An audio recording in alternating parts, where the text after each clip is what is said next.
రాధ అయితే అతని ఇంటికి వెళ్తుంది. ఇక అతనైతే రా అమ్మ రాధ కూర్చో అని చెప్పి అంటూ ఉంటారు.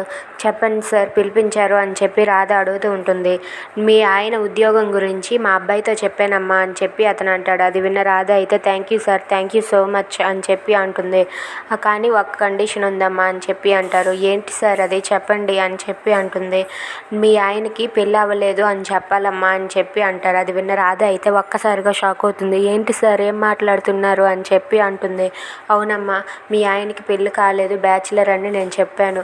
ఆయన భార్య రాధ నువ్వని అస్సలు మా అబ్బాయికి తెలియకూడదమ్మా అని చెప్పి అంటాడు. అది విన్న రాధ అయితే ఒక్కసారిగా షాక్ అయ్యి ఏంటి సార్ ఎలాంటి కండిషన్ పెట్టారు అని చెప్పి అంటూ ఉంటుంది.